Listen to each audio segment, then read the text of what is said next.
اعوذ باللہ من الشیطان الرجیم بسم اللہ الرحمن الرحیم وبہ نستعین وہو خیر ناصر ومعین اللہم صلی علی محمد وآل محمد وعجل فرجہم۔ ناظرین السلام علیکم ورحمۃ اللہ وبرکاتہ۔ حرم مطہر معصومہ قم سلام اللہ علیہ سے آپ کا میزبان حاضر خدمت ہے سید عاصم علی باقری، پروگرام شیعیت کی فکری بنیادوں کے ہمراہ۔ اس پروگرام میں آپ تمام ناظرین کا ہم تہ دل سے استقبال کرتے ہیں، اس دعا کے ساتھ کہ جہاں رہیں آپ شاد و آباد رہیں، خدا آپ کو کوئی غم نہ دے سوائے غم اہل بیت اطہار علیہ الصلاۃ والسلام کے، اور خدا آپ کو ہر طرح کے حوادث زمانہ اور شر و آفات ارضی و سماوی سے محفوظ رکھے۔ ناظرین الحمدللہ شیعیت کی فکری بنیادیں آپ دیکھ رہے ہیں، اپنا وقت نکال رہے ہیں، ہم آپ کے شکر گزار ہیں۔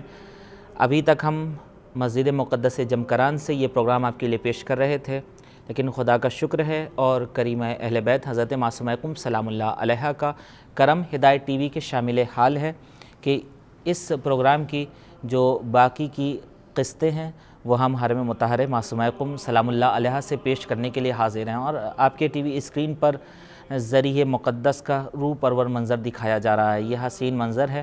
ہم دعا گو ہیں خدا کی بارگاہ میں کہ ہدایت ٹی وی کی اس کوشش اور کاوش کو خدا شرف قبولیت عطا فرمائے اور اس ٹی وی کو دن دوگنی رات چوگنی ترقی عطا فرمائے۔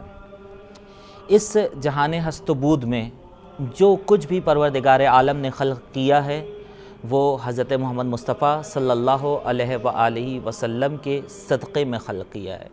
یہ ہمارے سروں پر جو آسمان کا شامیانہ ہے وہ بھی نبی اکرم کے صدقے میں، زمین کا جو فرش ہے اس کی وسعتوں کے ساتھ یہ بھی نبی اکرم صلی اللہ علیہ وآلہ وسلم کے صدقے میں، یہ چرند و پرند جیسی جو نعمتیں ہیں، یہ دریا کی روانی ہیں، یہ سمندر کی اٹھتی ہوئی موجیں ہیں، یہ جو کائنات کے دسترخوان پر رنگا رنگ کی نعمتیں ہیں، یہ سب کے سب صرف اور صرف حضرت محمد صلی اللہ علیہ وآلہ وسلم کے صدقے میں خدا نے خلق کیا ہے۔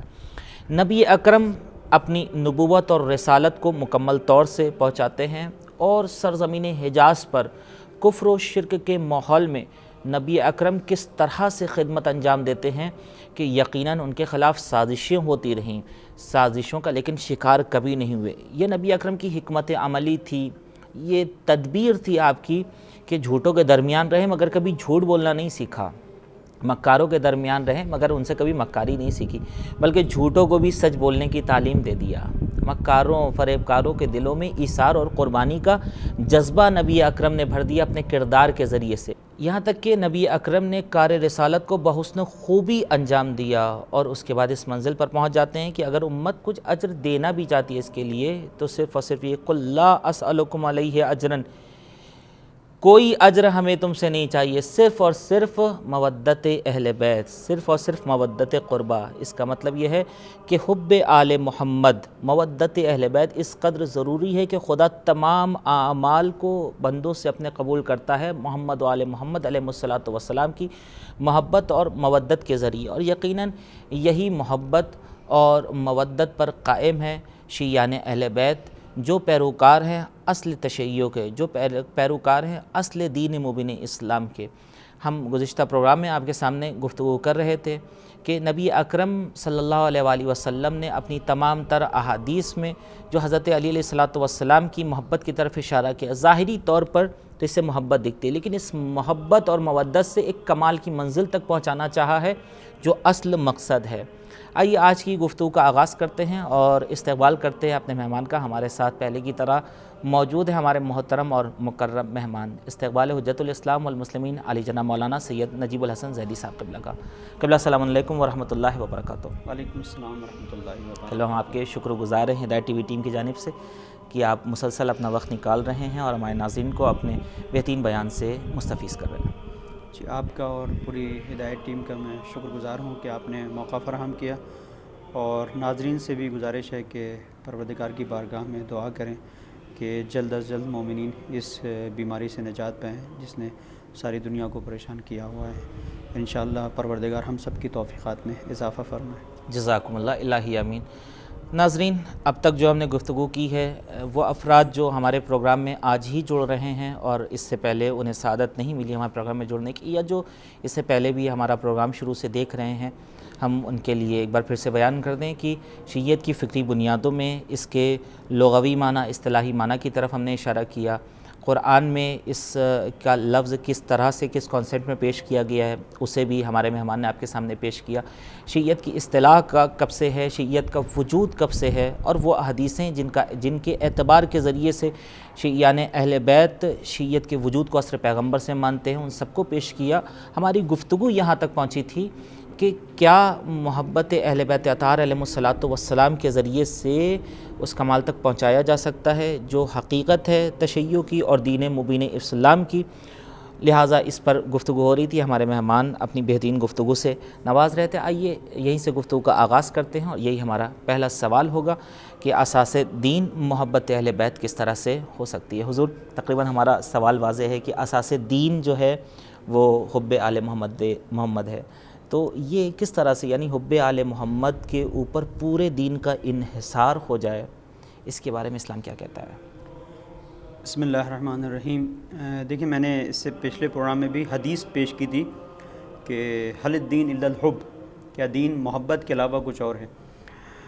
محبت کا ایک مرحلہ یہ ہے کہ محبت اہل بیت اطہار علیہ السلام، اگر انسان اہل بیت اطہار علیہ السلام کی محبت کرے گا تو وہ حب فی اللہ تک پہنچے گا۔ در حقیقت جو یہ کہا گیا ہے کہ حل الدین الا الحب، کیا دین محبت کے علاوہ کچھ اور چیز ہے، تو اس بات کی طرف اشارہ ہے کہ محبت پروردگار اور اللہ کی راہ میں محبت کے علاوہ، اللہ کی راہ میں نفرت کے علاوہ دین کچھ نہیں ہے۔ دیکھیں، کچھ چیزیں ایسی ہیں جنہیں پروردگار نے ہمارے لیے واجب قرار دیا ہے، ضروری قرار دیا ہے، اور ہم سے کہا ہے تمہیں اس پر عمل کرنا ہے۔ کچھ چیزیں وہ ہیں جنہیں پروردگار نے ہم سے کہا ہے کہ ان پر تمہیں عمل نہیں کرنا ہے۔ وہ چیزیں کہ جن کی طرف پروردگار نے ہمیں بلایا ہے، وہ ساری چیزیں وہ ہیں کہ جنہیں ہم کہہ سکتے ہیں کہ یہ محبوب الہی ہیں، پروردگار کی پسندیدہ ہیں، اس کا تعلق حب سے ہو جاتا ہے۔ وہ چیزیں جن سے پروردگار نے منع کیا ہے وہ مبغوض الہی ہیں، لہٰذا ان تمام چیزوں کا تعلق اس بات سے ہوتا ہے کہ پروردگار انہیں ناپسند کرتا ہے۔ فطری طور پر جو انسان کا وجود ہے، اس کے اندر پروردگار نے ایک جاذبہ رکھا ہے، کشش رکھی ہے، اور ایک پروردگار نے جذبہ رکھا ہے دفع کا۔ تو ایک جذبہ جذب ہے اور ایک دفع ہے، خود انسان کی فطرت میں، انسان کی فطرت کے اندر، انسان کی فطرت کے اندر اس طرح سے ہے کہ اس کے اندر کشش بھی پائی جاتی ہے، اس کے اندر یہ چیز بھی پائی جاتی ہے کہ کچھ چیزوں کو دفع کرتا ہے، کچھ چیزوں کو روکتا ہے۔ تو یہ جو تعلق ہے یہ انسان کا جا کر انسان کے دل سے بنتا ہے، کہ دل کچھ چیزوں کی طرف مائل ہوتا ہے، کچھ چیزوں کی طرف مائل نہیں ہوتا ہے۔ بہت ساری اس طرح کی چیزیں ہیں دنیا میں، جتنی بھی چیزیں ہیں ان میں بہت سارے ایسے افراد ہیں کہ کسی ایک چیز کی طرف متوجہ ہوتے ہیں، ہو سکتا ہے ایک اور شخص اس کی طرف متوجہ نہ ہو، ظاہر ہے۔ تو یہ جو چیز ہے فطری طور پر پروردگار نے انسان کے وجود کو ایسا بنایا ہے کہ انسان کمال سے محبت کرتا ہے، کمال کی طرف جاتا ہے، اور فطری طور پر ایسا ہے کہ جہاں پر فقدان کمال ہو یا جہاں پر کوئی ایسی چیزیں ہوں کہ جو کمال کو معیوب کر رہی ہوں، انسان وہاں سے بچے گا۔ اب یہ ایک الگ مسئلہ ہے کہ کمال، یعنی جب انسان اچھائیوں کو دیکھتا ہے تو فطری طور پر اس کی طرف کھنچتا چلا جاتا ہے، برائیوں کو دیکھتا ہے تو فطرت اس سے روکتی ہے، اب یہ ایک الگ مسئلہ ہے کہ یہاں پر ایک گفتگو آتی ہے، علماء اخلاق کے درمیان میں بھی ایک گفتگو ہے کہ نسبیت اخلاق کی ایک گفتگو آتی ہے، یا نسبیت اقدار کی، ویلوز کی ایک گفتگو آتی ہے کہ بعض چیزیں بعض جگہوں پر صحیح ہیں، بعض چیزیں بعض دوسرے ممالک میں، دوسرے اقوام میں ان چیزوں کو صحیح نظر سے نہیں دیکھا جاتا۔ لیکن جب آپ ایک انسانیت کے معیار کے اوپر آ کر اس کو تولیں گے اور دیکھیں گے کہ وہ معیار انسانیت میں آتی ہیں کہ نہیں ہیں، تو اس کا فیصلہ کون کرے گا؟ یہاں پر ایک مسئلہ یہ ہے کہ اس کا فیصلہ کون کرے گا؟ مثلا فرض کریں ایک انسان کو محبت ہے ڈرگس اور اس طرح کی منشیات سے، جو منشیات ہیں اور جو نشاور چیزیں ہیں، وہ سمجھتا ہے کہ یہ سب چیزیں بہت اچھی ہیں، اس کے لیے اچھی، اب وہ اس کے لیے اچھی ہیں، لیکن جب آپ جو صاحبان عقل و خرد ہیں جب وہ بیٹھیں گے تو اس کے مفسدے کا پھر ان کو سامنے آئیں گے، نتائج سامنے آئیں گے کہ یہ کتنی خطرناک چیز ہے۔ لیکن اس کے باوجود بھی بہت سارے ایسے لوگ ہیں جو اس کے بغیر کہتے ہیں ہماری زندگی بیکار ہے۔ کچھ ایسی جگہیں ہیں کہ جہاں پر عقل و شعور کی پرتوں کو ایسے کھول دیا جاتا ہے، ایسے واضح کر دیا جاتا ہے کہ انسان اس عقل و شعور کی روشنی میں حقائق کو دیکھنے لگتا ہے۔ اب جہاں پر بات حب کی آتی ہے, جہاں پر بات بغض کی آتی ہے, یہ جو پروردگار نے اپنی راہ میں محبت کو رکھا ہے, اپنی راہ میں نفرت کو رکھا ہے, تو یہ وہ چیز ہے کہ اگر دین کے جتنے بھی ہم احکامات ہیں ان سب کو اگر لیں گے اور کسی ایک جگہ ہم قرار دیں تو یہ اس کے اندر سب کو سب فٹ بیٹھیں گے. یعنی جتنی بھی وہ چیزیں ہیں جنہیں پروردگار نے ہمارے لیے اچھا جانا ہے, بہتر جانا ہے, جو محبوب پروردگار ہیں, تو یہ حب فی اللہ کے اندر آئیں گی. اور جتنی وہ چیزیں ہیں جو مبغوض پروردگار ہیں وہ بغض فی اللہ کے اندر آئیں گی. اب کبھی ایسا ہوتا ہے کہ انسان اس حب اور بغض فی اللہ کی جگہ پر اپنی ذہنیت کو لے آتا ہے, اپنی فکر کو لے آتا ہے. ایک چیز پروردگار کو پسند ہے, اب یہ جو چیز پروردگار کو پسند ہے خوب یہ ٹھیک ہے, ہاں پروردگار نے ایک دین دیا ہے, اس کا ایک مجموعہ ہے, اس کے اوپر ہمیں عمل کرنا ہے, لیکن کبھی انسان اس کے اوپر عمل کرتا ہے, کبھی نہیں کرتا. مثلا بہت ساری ایسی عبادتیں ہیں پسند ہیں پروردگار کو, ہمیں پتہ ہے پروردگار ہم سے چاہتا ہے, لیکن ہم نہیں کرتے. بہت سارے رشتے ہیں جن کا تعلق, جن کا معیار حب فی اللہ ہونا چاہیے. پروردگار نے نہیں کہا ہے کہ آپس میں تمہاری کسی بھی بات کے اوپر اگر رنجش ہو جائے تو تم اپنے بھائی کو ایک کنارے کر دو اور اس کے حقوق تو تم ضائع کر دو, نہیں کہا ہے پروردگار نے. پروردگار نے صلہ رحم کے لیے کہا ہے. تو ملا اچھا, اسی وجہ سے پھر مشکلات بھی پیدا ہوتی ہیں. جہاں پر معاملہ حب فی اللہ کا ہوتا ہے, بغض فی اللہ کا ہوتا ہے, یعنی انسان کی دوستی, انسان کی دشمنی کا معیار اگر ذات پروردگار ہو تو اتنے مسائل نہیں پیدا ہوں جو دنیا میں آج ہیں. چھوٹی چھوٹی بات کے اوپر انہوں نے ہماری انسلٹ کر دی, انہوں نے ہماری جو ہے وہ بے عزتی کر دی, انہوں نے فلاں جگہ پہ ہمارا خیال نہیں رکھا, انہوں نے ہمارے اسٹیٹس کا خیال نہیں رکھا, انہوں نے مثال کے طور پر فلاں جگہ پہ ہمیں بلایا نہیں. تو یہ ساری وہ چیزیں ہیں کہ جن کی بنیاد کے اوپر, یہ بہت چھوٹی چھوٹی چیزیں ہیں کہ جن کی بنیاد کے اوپر کبھی انسان اپنے کچھ مسائل کو سامنے لا کر محبت اور عداوت کا ایک معیار بنا لیتا ہے اپنی ذات کو, اپنے ریلیشن کو, اپنے مسائل زندگی کو. اور کبھی ایسا ہوتا ہے کہ وہ دیکھتا ہے ٹھیک ہے ہمارے ساتھ ہماری پرسنل کسی کے ساتھ کوئی نہ دوستی ہے نہ دشمنی ہے, انسان دیکھتا ہے کہ ذات پروردگار سے کون کتنا جڑا ہوا ہے. سبحان اللہ. ذات خدا کی نظر میں کیا پسندیدہ ہے, کیا پسندیدہ ہے. ایک اب دیکھیں ملاک یہاں پر ہو جاتا ہے. کبھی ایسا ہوتا ہے کہ ایک انسان سے محبت اس لیے ہے کہ ایک صاحب منصب ہے, ایک بڑے مقام پر ہے. ایک انسان سے محبت اس لیے ہے کہ صاحب ثروت ہے, یہ بہت بڑا زمیندار ہے, یہ بہت بڑا آفیسر ہے, ہمارا بڑا کام کر دے گا. ایک محبت کا ایک زاویہ یہ ہو جاتا ہے, اور ایک محبت کا زاویہ یہ کہ جو کچھ بھی ہے ہمیں اس سے لینا دینا نہیں ہے. یہ چونکہ ایک بندہ پروردگار ہے, سبحان اللہ, اور خدا کا محبوب ترین بندہ ہے, ہم اس سے محبت کرتے ہیں. اب کوئی بھی عنوان اس کے اوپر آئے, ڈاکٹر ہو یا انجینئر ہو یا کوئی بھی, ہو سکتا ہے کہ ایک وقت وہ ہو کہ یہ آفیسر ہو سکتا ہے کہ آفیسر نہ ہو, ایک کچرا اٹھانے والا شخص ہو, ایک معمولی کلرک ہو, ایک مزدور ہو. لیکن جب عنوان حب فی اللہ آئے گا تو دیکھیں ملاک کیسے بدلے گا. ایک شخص کے جس کے نزدیک ثروت, مقام, منصب, شہرت, دولت, یہ ساری چیزیں ملاک ہیں.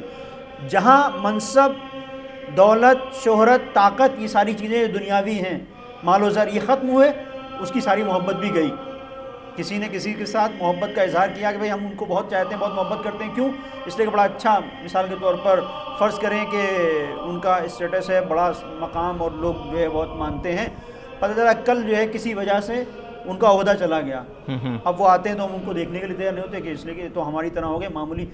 ہماری محبت کس بنیاد کے اوپر تھی؟ اچھا یہ بھی دیکھیے گا, جو محبتیں انسان اپنے دائرے اختیار میں, کہ جہاں پر خود انسانی خصائل ہوتے ہیں وہاں پر بناتا ہے, وہ محبتیں بھی پائیدار نہیں ہوتی ہیں, زیادہ دن تک نہیں ٹکنے والی. جیسے ہی وہ چیز ختم ہوتی ہے جس کی بنیاد کے اوپر محبت ہے, وہ چیز ختم ہو جاتی ہے. اصل محبت ختم ہو جاتی ہے. محبت مثلا فرض کریں ظاہری حسن کی بنیاد کے اوپر, اگر ظاہری حسن کی بنیاد کے اوپر, ظاہری جمال و خوبصورتی کی بنیاد کے اوپر, اب جیسے جیسے بڑھاپے کی منزلوں میں قدم رکھتا ہے انسان, پتہ چلا کہ وہ محبت بھی ختم ہو گئی.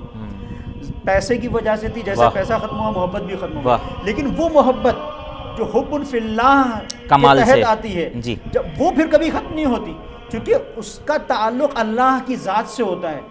اب چاہے وہ مزدور ہو, چاہے وہ شخص اگر کل مثال کے طور پر تخت پہ بیٹھا تھا تب بھی اس سے محبت تھی چونکہ خدا کا بندہ تھا, اب تخت اس کے پاس نہیں ہے, بوریا نشین ہو گیا, اب بھی اس سے محبت ہے.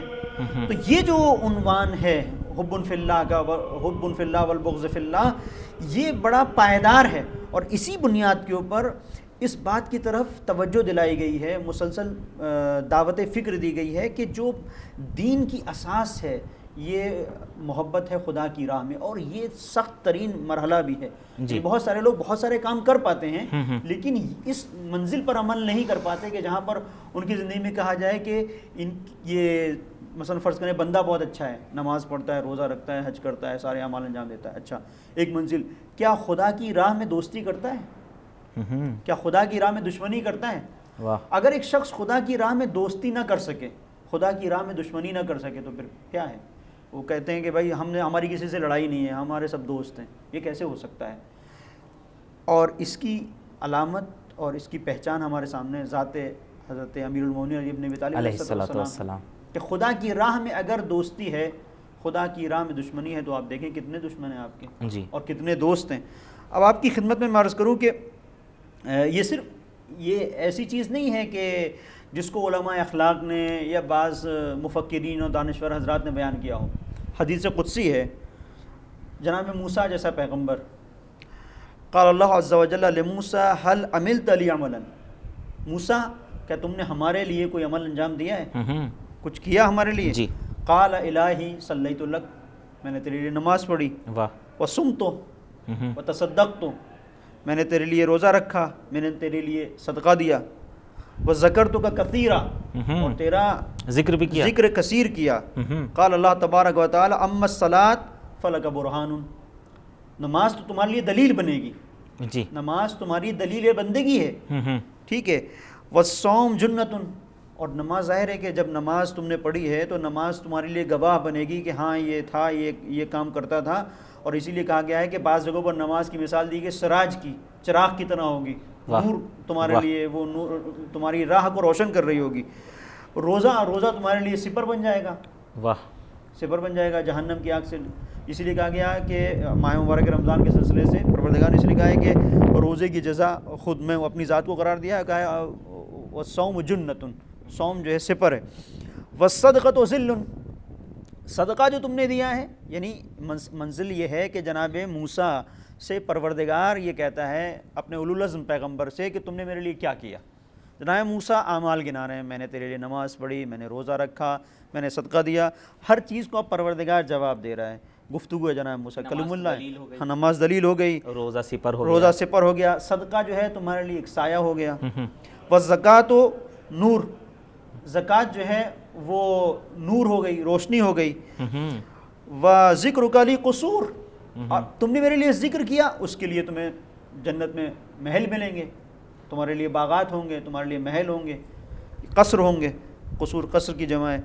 فَأَيُّ عَمَلٍ عَمِلْتَ لِي، تو تم نے میرے لیے کیا کیا؟ اللہ اکبر، یعنی جو کچھ تم نے کیا اس کی سب جزا تو تم لے لو گے، تمہیں مل رہی ہے، تم نے میرے لیے کیا کیا؟ قال موسیٰ دلنی علی العمل الذی ہوا لک، میرے پروردگار تو ہی بتا کہ وہ کون سا عمل ہے جو تیرے لیے ہے، سبحان اللہ، وہ کون سا عمل ہے جو میں تیرے لیے انجام دوں۔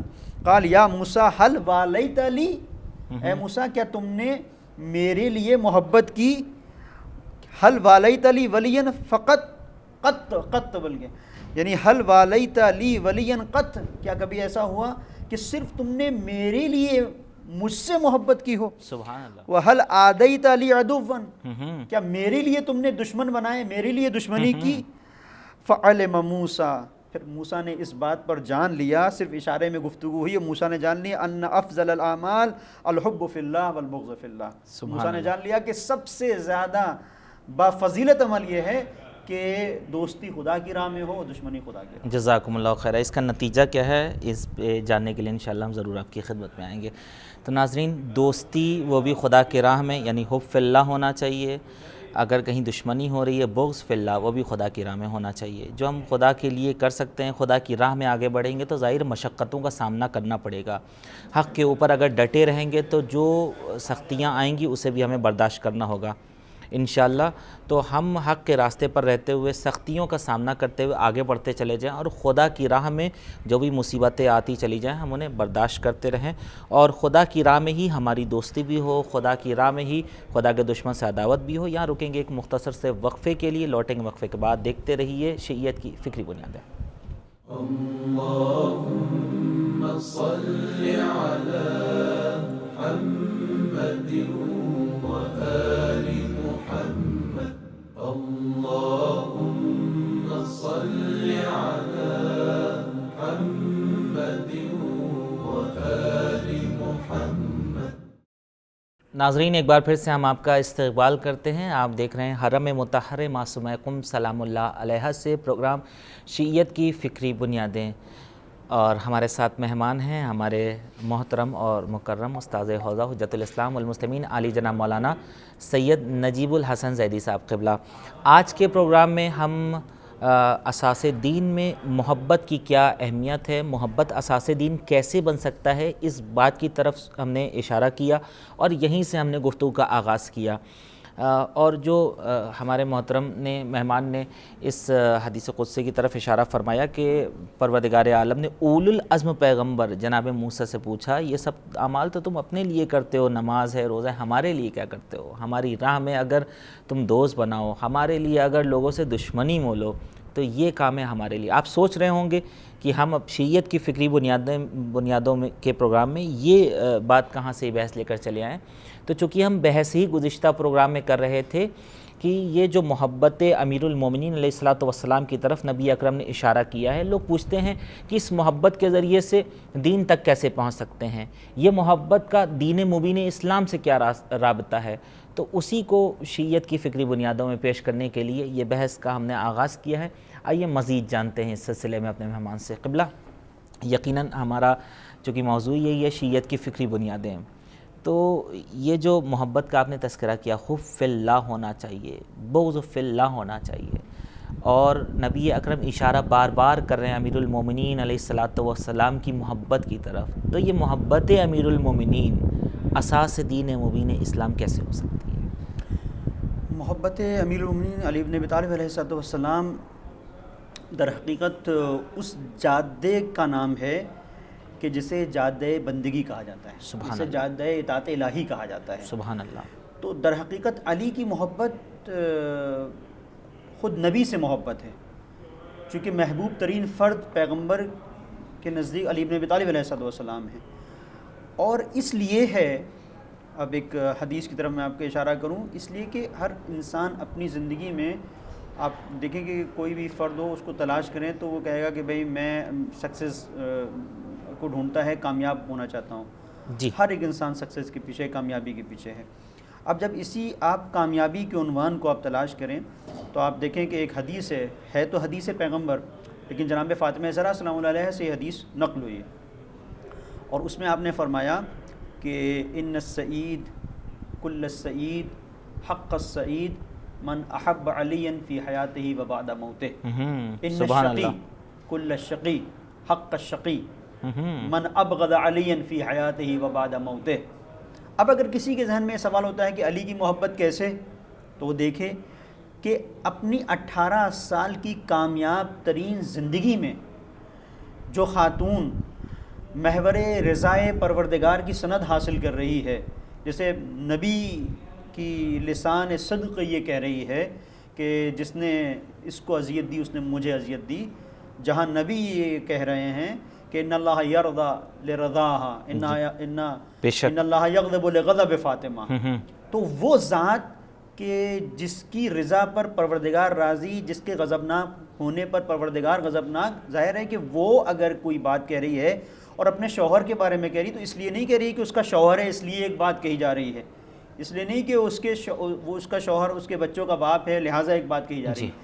یقیناً ایک کامیاب ترین فرد اگر کوئی راز بتا رہی ہے تو وہ کامیابی کا راز اس میں پوشیدہ ہے۔ بے شک۔ اب جناب فاطمہ زہرا سلام اللہ علیہ نے یہ کہا کہ ان السعید، اب آپ اس کو دیکھیں، سعید کا عنوان دیکھیں، سعید یعنی کامیابی، سعادت مند یعنی کامیاب، خوش بخت انسان۔ ان السعید کل السعید حق السعید، بے شک کامیاب، مکمل کامیاب، جسے کامیاب کہہ جانے کا حق ہے اتنا کامیاب، کون؟ من احب علی۔ آپ کہیں کہ یہ کیا ہے، یہ کہ صرف ذات علی کی بنیاد کے اوپر؟ جی بالکل، چونکہ اگر آپ علی سے محبت کریں گے تو ہو نہیں سکتا کہ علی سے محبت ہو بندگی پروردگار سے محبت نہ ہو، علی سے محبت ہو اور سجدوں سے محبت نہ ہو، علی سے محبت ہو اور راہ خدا میں انسان محبت نہ کرے، علی سے محبت ہو اور راہ خدا میں انسان دشمنوں کے زخم نہ کھائے، یہ نہیں ہو سکتا ہے۔ اب یہیں سے ایک رخ ہے، اس رخ کی طرف میں اشارہ کروں کہ جیسا کہ ہم نے حدیث قدسی کو پیش کیا کہ جناب موسیٰ سے پروردگار نے کہا تم نے ہمارے لیے کیا عمل انجام دیا، یہ ساری چیزیں جو تم نے انجام دی ہیں ان سب کے سلسلے سے تو ایک جزا ہے۔ تو یہی چیز اگر اہل بیت اطہار علیہ السلام کی آپ محبت کو لے لیں کہ ہم کہتے ہیں کہ ہمیں اہل بیت اطہار علیہ السلام سے محبت ہے تو ہم آنسو بہاتے ہیں، جی آنسو کے لیے ہے کہ لو ان قطرۃ من دموعہ، یعنی اس کا ایک قطرہ اگر آگ پر گر جائے تو جہنم کی آگ کو خاموش کر دے، سبحان اللہ، لاطفعت حرہا، یہ حدیث کے جملے ہیں۔ تو اگر یہ ہو کہ ہم نے آنسو بہائے تو خوب آنسو، یعنی ایک فرض ہے کہ جب پروردگار ہو کر یہ کہہ سکتا ہے جناب موسیٰ سے، تو ایک رخ ہے، اس کو آپ تھوڑا سا اس پہ غور کریں۔ جی تو کیا یہ نہیں کہا جا سکتا کہ اگر ہم آنسو بہا رہے ہیں تو خوب آنسو بہانے کے ہمیں یہ جزا ملے گی؟ ہم اگر سبیل لگا رہے ہیں تو راہ حسین میں اگر ہم کسی کو پلا رہے ہیں پیاسے کو پانی تو اس کی جزا ہمیں ملے گی، ہم اگر مجلس کر رہے ہیں تو اس کی جزا بھی ہمیں ملے گی، ہم ذکر علی کر رہے ہیں تو اس کی بھی جزا ہمیں ملے گی، ہم حدیث مولا کی پڑھ رہے ہیں اس کی بھی جزا ملے گی۔ مسئلہ یہ ہے کہ ہم علی کی راہ میں محبت کب کر رہے ہیں؟ سبحان اللہ، علی کی راہ میں دشمنی آیا مول لے رہے ہیں کہ نہیں مول لے رہے ہیں؟ اہل بیت اطہار علیہ السلام کی راہ میں دشمنی کا مول لینا، جی یعنی وہ منزل کے جہاں پر اہل بیت اطہار علیہ السلام جس مقصد کو لے کر چلے تھے اس مقصد کو بار بار بنانے کے لیے ہم اگر آگے بڑھ رہے ہیں تو زمانہ خود بخود دشمن ہوگا۔ لیکن اگر کہیں ایسا ہو رہا ہے کہ نام اہل بیت اطہار علیہ السلام تو ہم لے رہے ہیں لیکن اس کے مقصد کے اوپر توجہ نہیں ہے، اس کے ہدف کے اوپر توجہ نہیں ہے، تو ہو سکتا ہے کہ دشمن کسی اور راہ میں استعمال کرے۔ لہٰذا اس نقطے کے اوپر توجہ ضروری ہے۔ اب وہ جو آپ نے بات پوچھی کہ جو آپ نے سوال کیا کہ یہ کیسے ممکن ہے، تو آپ دیکھیں کہ صدیقہ طاہرہ سلام اللہ علیہہ جیسی ذات اس کامیابی کی اصل کو بیان کر رہی ہے کہ در حقیقت کامیابی اب کامیابی کا ایک عنوان ہے، خود کامیابی کسے کہا جاتا ہے؟ جی شہید مطہری نے ایک جگہ پر جا کے گفتگو کی ہے کہ کامیابی یہ ہے کہ جہاں پر انسان اپنے وجود کے اندر جو چھپیا ہوا اس کے وجود کے اندر خزانہ کمال ہے اس خزانہ کمال کو سامنے لے آئے۔ جی ہر انسان کے اندر ایک کمال کا خزانہ ہے، اس جوہر کمال کو نکھار کے سامنے لے آئے تو یہ کہا جائے گا یہ کامیاب ہو گیا۔ دیکھیں تھوڑی سی گفتگو ہے یہاں پر اگر تھوڑا آپ غور کریں گے، جی وہ یہ ہے کہ انسان اور حیوان کے اندر کیا فرق ہے۔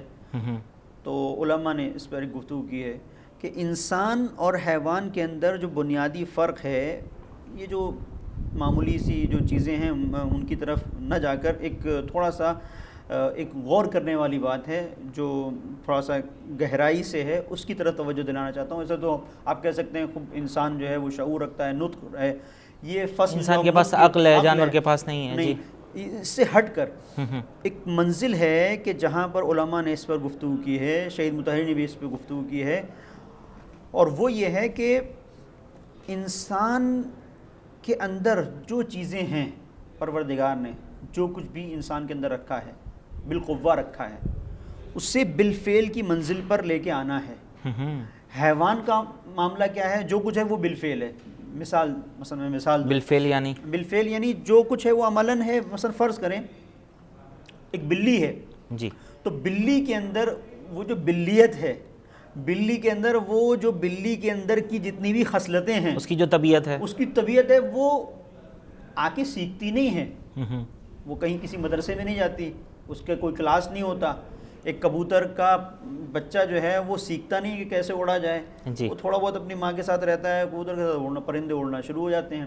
اس طریقے سے یہ بلی ہے، مثلا فرض کریں گھوڑا ہے، تو ان کے اندر جو چیز ہے وہ فعلیت کی منزل پر ہے۔ جیسے جیسے یہ آگے بڑھتے ہیں یہ ساری کی ساری چیزیں فعلیت کے مقام پر ہو جاتی ہیں، اس منزل پر پہنچ جاتی ہیں کہ سب کچھ ان کا سامنے ہے، جو بھی ان کا کمال ہے وہ ظاہر ہو جاتا ہے۔ جی یہ صرف انسان ہے کہ اس کے وجود کے اندر پروردگار نے صلاحیتوں کو بالقوہ رکھا ہے۔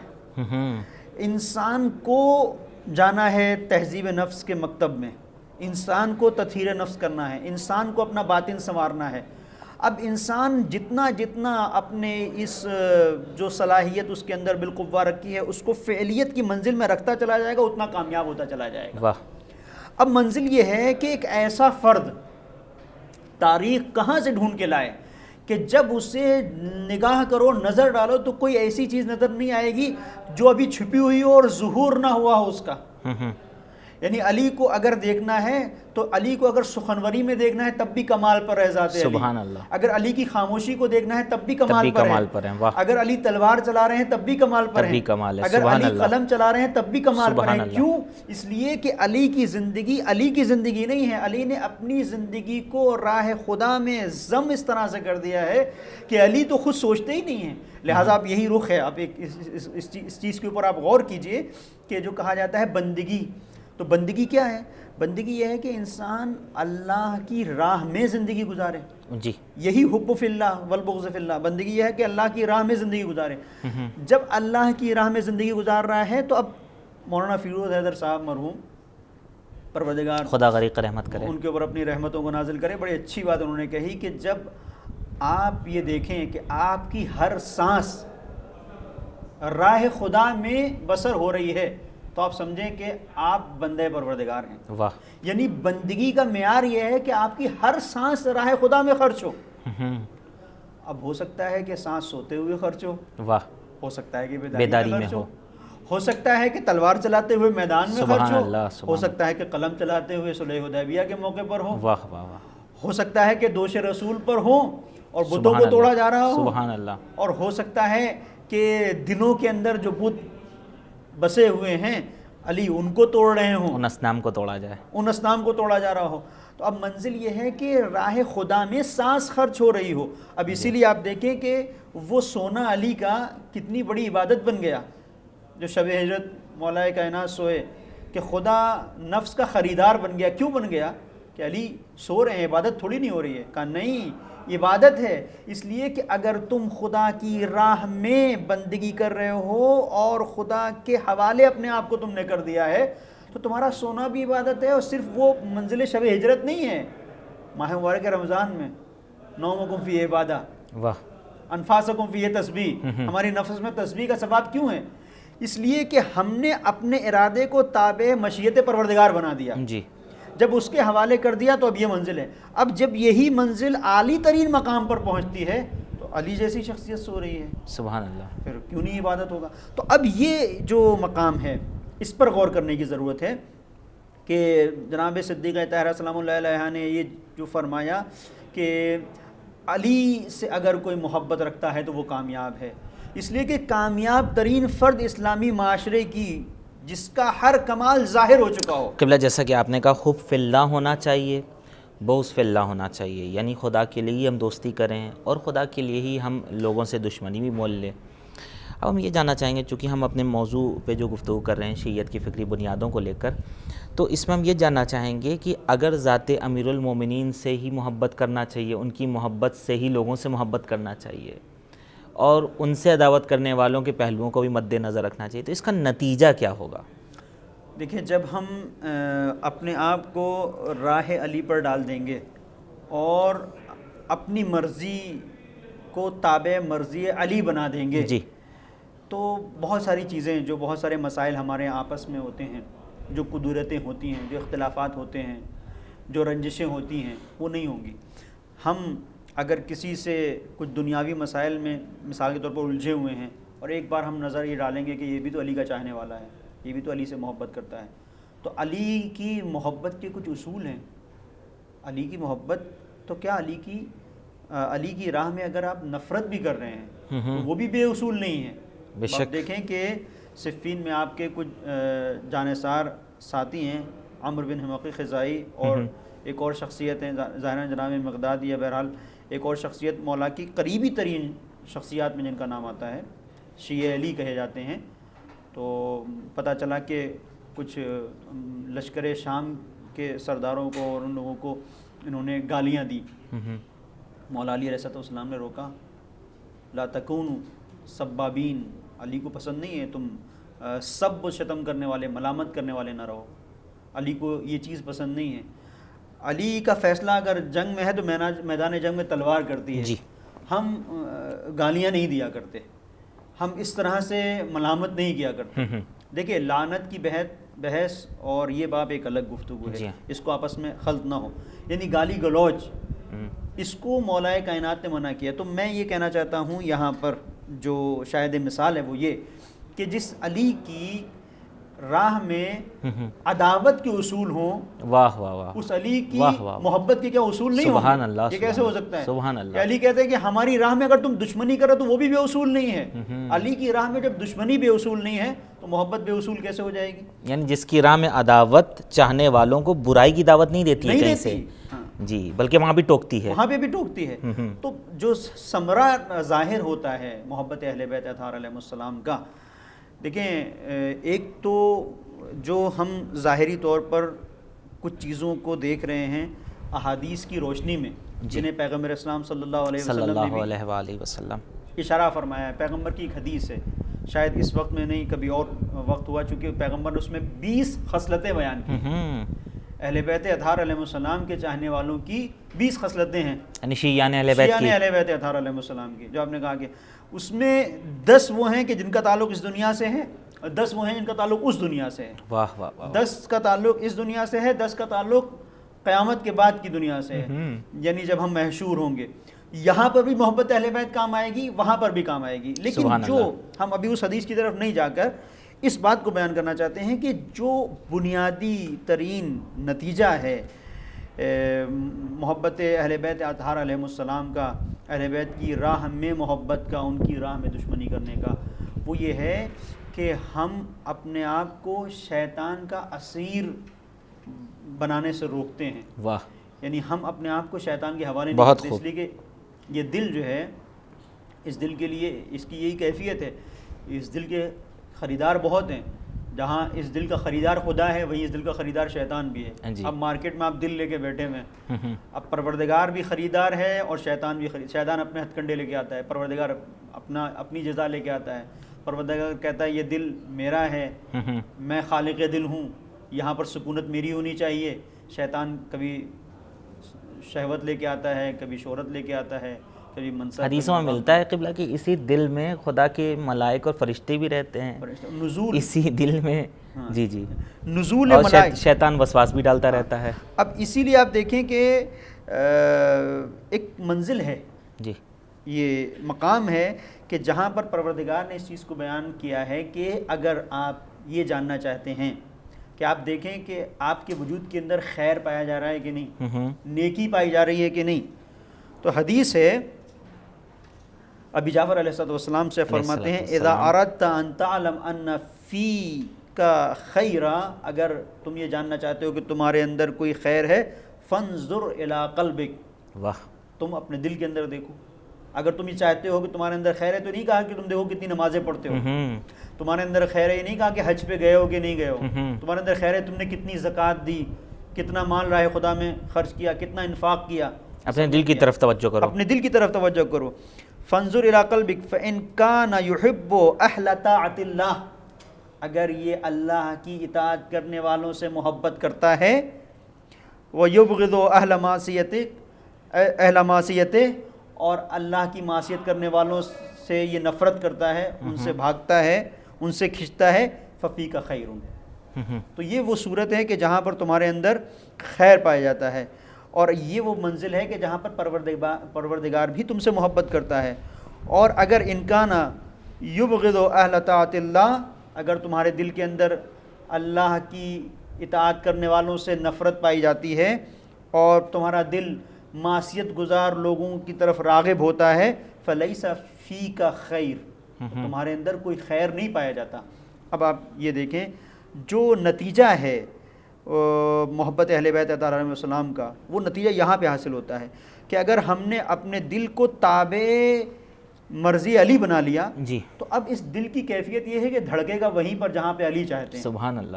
نتیجہ یہ ہے کہ خود بخود ان لوگوں کو چاہے گا جسے علی چاہتے ہیں، سبحان اللہ، اور ان لوگوں سے نفرت کرے گا جن سے علی کو نفرت ہے. سبحان اللہ. تو خود بخود اس کے اندر خیر کی کیفیت پیدا ہو جاتی ہے، اپنے آپ یہ دل جو ہے وہ خیر کی طرف متوجہ کر رہا ہے. اب اگر ہم یہ چاہتے ہیں، ہم یہ دیکھنا چاہتے ہیں ہمارے وجود کے اندر خیر پایا جاتا ہے کہ نہیں، تو ایک منزل تو یہ ہے کہ ہمیں تلاش کرنا ہے اپنے دل کو ہم نے کتنا تعمیر کیا ہے، کتنا بنایا ہے، کتنا سنوارا ہے. اور اگر نہیں سنوار سکیں تو کچھ کرنے کی ضرورت نہیں ہے، اس دل کو حوالے کر دیں اہل بیت اطہار علیہ السلام کے، اور پھر اپنی پھر مرضی نہ چلائیں، پھر یہ دیکھیں کہ علی کیا کہتے ہیں، پھر یہ دیکھیں کہ اہل بیت اطہار علیہ السلام کیا کہتے سبحان ہیں. اللہ. پھر اگر ہم نے وہاں کر دیا تو خود بخود سارے مراحل جو ہے وہ اپنے آپ حل ہوتے چلے جائیں. بہت خوب، جزاکم اللہ خیرہ. قبلہ بہت شکریہ کہ آپ تشریف لائیں اور اتنی اچھے انداز میں آپ نے ہمارے ناظرین کو اس اہم بحث سے مستفیض کیا. بہت شکریہ. ہم دعا گو ہیں کہ خدا ہمارے مہمان کو اور یہاں آنے والے تمام مہمانوں کو اور خدا کی راہ میں خدمت کرنے والے تمام لوگوں کو خدا صحت و سلامتی سے نوازے، تاکہ اسی طرح سے وہ خدا کی راہ میں خدمت کرنے والے اپنے پیغام آل محمد علیہ الصلوۃ والسلام کو پہنچانے میں کامیاب ہوتے رہیں. آج گفتگو ہماری تھی اس حوالے سے کہ آخرکار محبت اساس دین کیسے ہو سکتی ہے. اس سلسلے میں مختلف احادیث کا سہارا لیتے ہوئے ہمارے مہمان نے یہ بتایا کہ یقیناً خدا کی راہ میں ہی محبت کی جائے اور خدا کے لیے ہی اس کے لوگوں سے، اس کے ناپسند لوگوں سے، ناپسند چیزوں سے بیزاری کی جائے، نفرت کیا جائے. اسی طرح سے شیعیت کی فکری بنیادوں میں آپ دیکھ سکتے ہیں کہ حضرت امیر المومنین علیہ الصلوۃ والسلام کے محبوب لوگوں سے محبت کی جائے، ان کی راہ میں ہی لوگوں سے بیزاری کی جائے، کیونکہ یہ ہمیں منزل کمال تک پہنچاتے ہیں. حب علی عبادہ، علی کی محبت عبادت ہے. کیوں؟ کیونکہ اگر محبت علی ہمارے دل میں قرار پا جائے گی تو وسوسہ شیطانی دور ہو جائے گا، برائیوں سے دور ہو جائیں گے، کثافتوں سے دور ہو جائیں گے، اور حضرت امیر المومنین علیہ الصلوۃ والسلام کے ساتھ جب مشہور کیے جائیں گے تو ہم انشاءاللہ حضرت امیر المومنین کی سیرت پر عمل کرتے ہوئے نمازیں بھی لے کر جائیں گے، روزے بھی لے کر جائیں گے، حج اور تمام عبادات کو بھی لے کر جائیں گے. ناظرین، ہمارا وقت تمام ہوا. ہماری آج کی گفتگو یہیں پہ رکے گی. وقت ہوا آپ سے خدا حافظی کا، وقت ہوا آپ سے وداع لینے کا. ہمیں دیجیے اجازت اس امید کے ساتھ کہ پھر سے ہم نیکسٹ ایپیسوڈ میں آپ کی خدمت میں حاضری کا شرف حاصل کر سکے اپنے موضوع سے متعلق اہم گفتگو کو لے کر. ناظرین، دیکھنا نہ بھولیے گا شیعیت کی فکری بنیادیں. فی الحال دیکھتے رہیے ہدایت ٹی وی. خدا حافظ.